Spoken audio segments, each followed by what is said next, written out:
Tua palavra é luz no meu caminho, luz no... Amados irmãos e irmãs, que bom mais uma vez vir ao teu encontro neste terceiro domingo da Quaresma. Mais uma vez, obrigado você que nesta semana se inscreveu no canal Sopro de Esperança do Padre Gildenor. Obrigado por fazer parte desta família e por estar comigo todos os dias rezando a palavra de Deus. Continue divulgando aos seus amigos, seus grupos, este conteúdo se te é importante. E vamos fazer outras pessoas também rezar melhor a palavra de Deus a partir deste sopro de esperança. Comece o seu dia mais uma vez ressignificando este sopro, voltando sua atenção para este Deus que te habita, esse Deus que quis ser próximo, esse Deus que quis ser um em você, este Deus que não se separa de ti, esse Deus que está ao teu alcance, esse Deus que se deixa ser encontrado, sentido por ti. Toque Deus. Acolhe este Deus em ti. Comece mais uma semana, mais um domingo, nesta bela e plena companhia. Respirar consciente é estar plenamente no momento presente, em companhia, na presença do Altíssimo Deus. Viva esta presença, acolha e aproveite o colo de Deus. O texto que hoje nos é dado, amados irmãos e irmãs, a leitura primeira é do livro do Êxodo, capítulo 20, versos de 1 a 17. E aqui, mais uma vez, Jesus, Deus Pai, revela o seu bem-querer.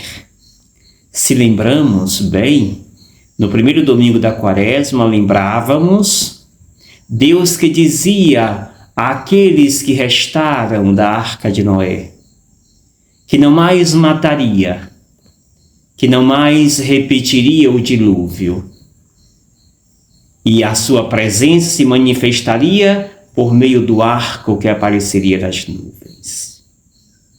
Domingo passado, segundo domingo, a leitura primeira falava do sacrifício de Isaque. Deus pede a Abraão que o leve ao monte. E quando já está tudo pronto, Deus interfere e diz: não faça nenhum mal com ele.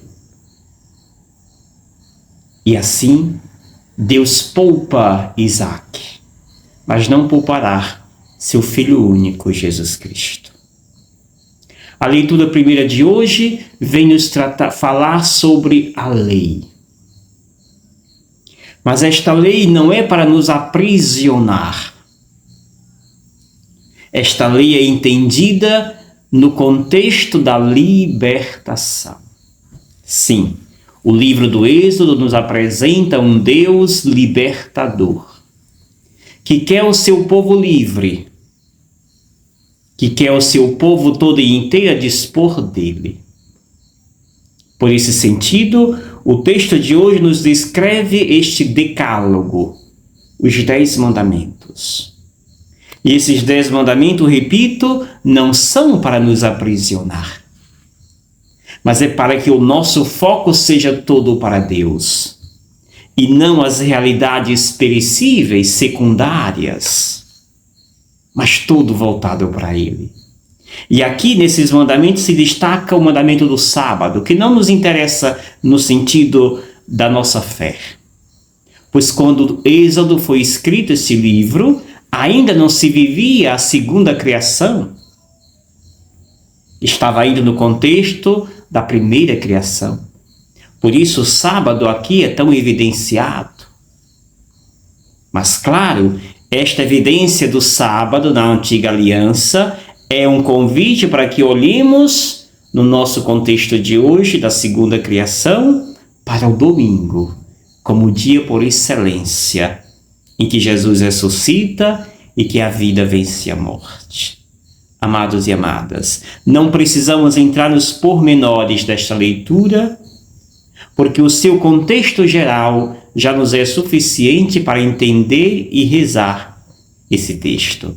Deus que quer o seu povo livre, Deus que não quer seu povo preso, escravo de uma realidade secundária e nociva, mas que o seu povo esteja todo e inteiro voltado para Ele, livres e apaixonados por este Deus que se apaixonou primeiro por nós. O texto do Evangelho, amados irmãos e irmãs, é o Evangelho de João, capítulo 2, versículos 13 ao 25, que diz: Estava próxima a Páscoa dos judeus, e Jesus subiu a Jerusalém. No templo, encontrou os vendedores de bois, ovelhas e pombas e os cambistas que estavam aí sentados. Fez um chicote de cordas e expulsou todos do templo, junto com as ovelhas e os bois. Espalhou as moedas e derrubou as mesas dos cambistas. E disse aos que vendiam pombas: Tirai isso daqui. Não façais da casa de meu pai uma casa de comércio. Seus discípulos lembraram-se mais tarde que a Escritura diz: O zelo por tua casa me consumirá. Então os judeus perguntaram a Jesus: Que sinal nos mostras para agir assim? Ele respondeu: Destruí este templo e em 3 dias eu o levantarei. Os judeus disseram: 46 anos foram precisos para a construção deste santuário, e tu o levantarás em 3 dias? Mas Jesus estava falando do templo do seu corpo. Quando Jesus ressuscitou, os discípulos lembraram-se do que ele tinha dito e acreditaram na Escritura e na palavra dele. Jesus estava em Jerusalém durante a festa da Páscoa. Vendo os sinais que realizava, muitos creram no seu nome. Mas Jesus não lhes dava crédito, pois ele conhecia a todos e não precisava do testemunho de ninguém acerca do ser humano, porque ele conhecia o homem por dentro. Palavra da salvação. Glória a vós, Senhor. Amados e amadas, é um texto belíssimo, mas se ficarmos só nele, nada entenderemos. Façamos o caminho que estamos percorrendo neste tempo quaresmal. Primeiro domingo, o cenário era o deserto, onde Jesus era levado, ali era tentado, segundo Marcos. No segundo domingo, domingo passado, portanto, Jesus é levado e nos apresenta o cenário da montanha, o Monte Tabor, a cena da transfiguração. E ali havia uma resistência dos discípulos em continuar o caminho que os levava à cruz, mas também à ressurreição. Hoje, o cenário é o templo de Jerusalém, que, aliás, outras vezes Jesus voltará. E ali será também este lugar onde Jesus será processado e mais tarde o início do seu processo que o levará à morte. Esse texto também pode ser entendido na perspectiva do texto que nós lemos anterior a este, que é justamente o texto das famosas bodas de Caná. Ali nas bodas de Caná revela o povo de Israel que tinha esta aliança de Deus com o povo como se fosse uma relação esponsal, ou seja, uma relação de Deus como esposo, Israel como a esposa. Esta relação está ameaçada nas bodas de Caná, quando o vinho acaba. O vinho é o sinal desta vida, deste vínculo de aliança. Se o vinho está se acabando, é sinal de que o amor desta relação está comprometido. A partir daí, nós podemos olhar para este outro texto que segue, que é esse evangelho de hoje. E aqui, Jesus subiu para Jerusalém. Que nesse texto nós podemos lê-lo, dentre tantas riquezas, em 3 momentos.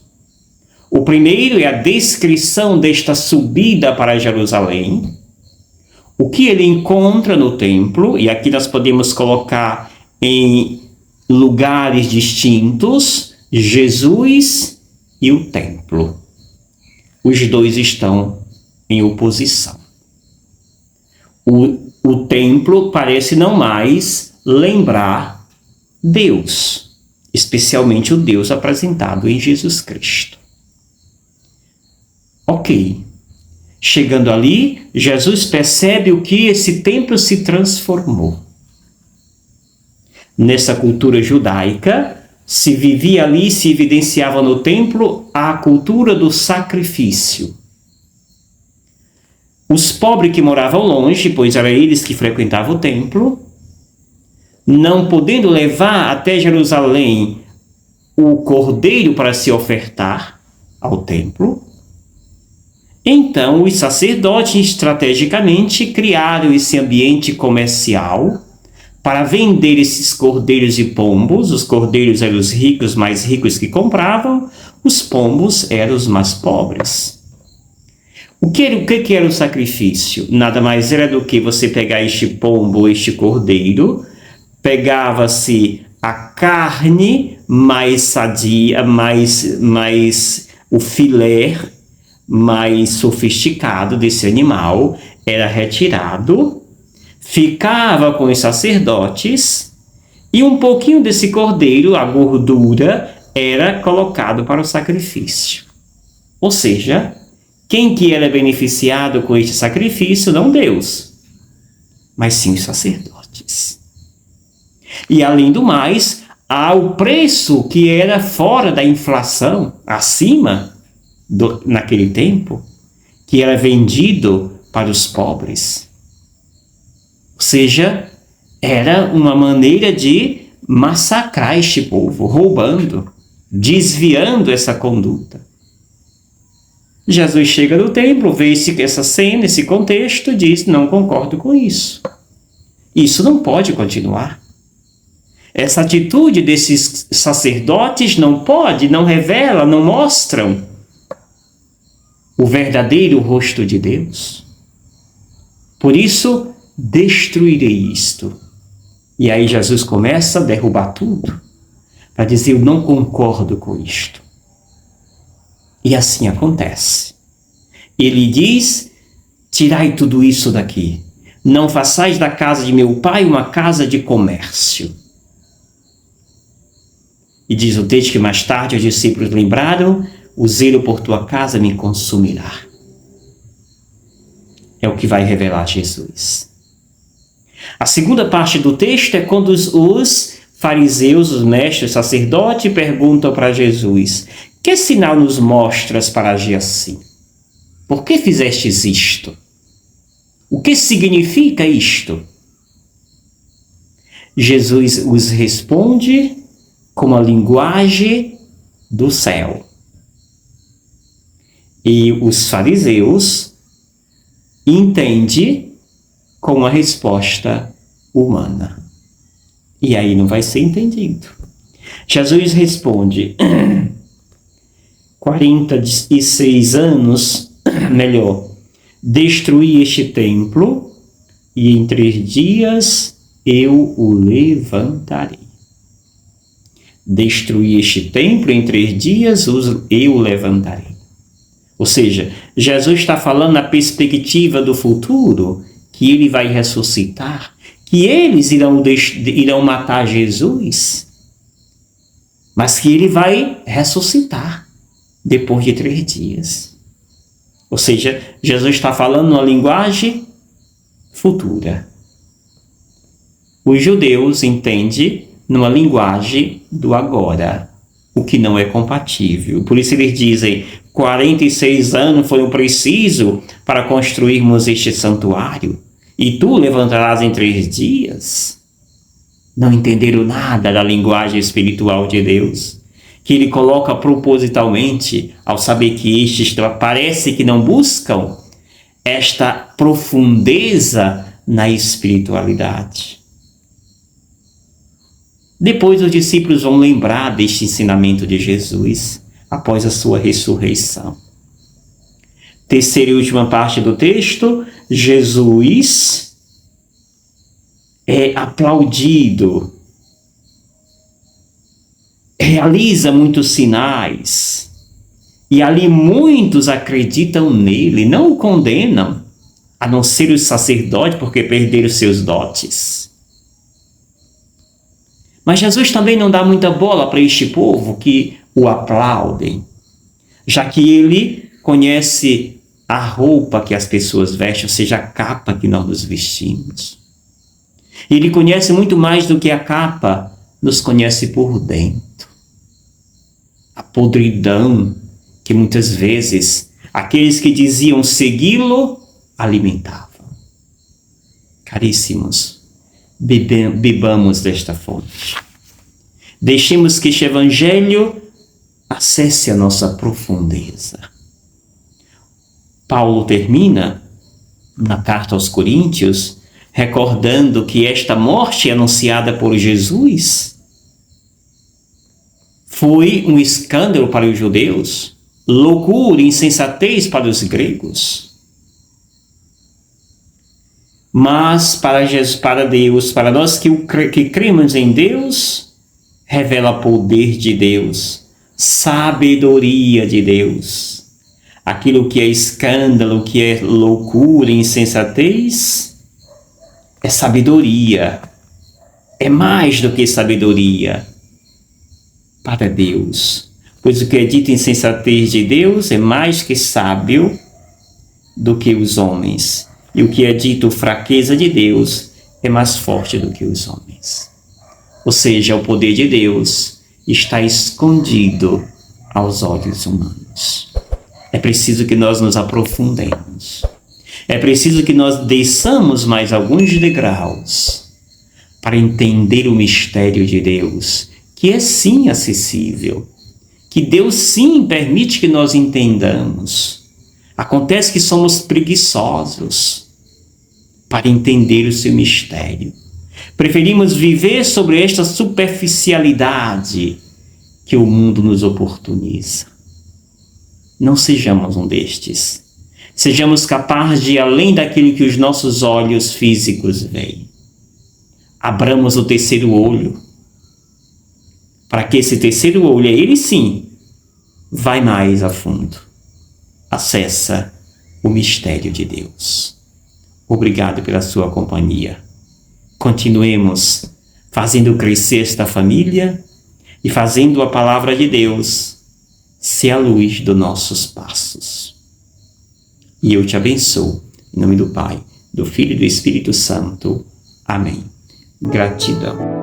Obrigado, Senhor, porque és meu amigo.